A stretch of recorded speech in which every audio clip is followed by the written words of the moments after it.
మహాత్మా గాంధీ విగ్రహానికి రంగులు వేయటం జరుగుతుందని గోదావరి ఛాంబర్ ఆఫ్ కామర్స్ అధ్యక్షులు గ్రంథి బాబ్జీ తెలిపారు. కాకినాడ వివేకానంద పార్కులో ఉన్న జాతిపిత మహాత్మా గాంధీ విగ్రహానికి రంగులు వేయడం జరుగుతుందని గోదావరి ఛాంబర్ అధ్యక్షులు గ్రంథి బాబ్జీ పేర్కొన్నారు. ఆదివారం పార్కులో ఉన్న మహాత్మా గాంధీ విగ్రహాన్ని వివేకానంద వాకర్స్ అసోసియేషన్ సభ్యులతో గ్రంథి బాబ్జీ పరిశీలించారు.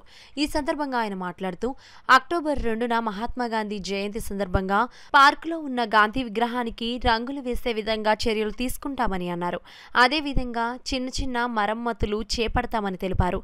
పార్కులో గాంధీ జయంతి ఘనంగా నిర్వహించే విధంగా చర్యలు తీసుకోవడం జరుగుతుందన్నారు. ఈ కార్యక్రమంలో Vivekananda park association secretary Nemani Satyanarayana, Neti Prakash, Sudhakar Reddy, chamber of commerce co chairman Sundar Kumar, Sunkara Srinivas, Mummidi Ganesh, Peketi ఈశ్వరరావులు, సాయిబాబా, పులిబాల, పద్మనాభం, గోపాల్ రెడ్డి తదితరులు పాల్గొన్నారు. గాంధీ జయంతి అక్టోబర్ 2 వస్తుంది కనుక పార్క్లో ఉన్నటువంటి గాంధీ గారి విగ్రహానికి కొంచెం కలర్స్ అవి కూడా వాడయ్యి అవన్నీ కూడా మన పార్క్లో ఉండేటువంటి వాకర్స్ ఫ్రెండ్స్ మేమంతా కలిసి దాన్ని చేయడానికి నిర్ణయించుకున్నాం.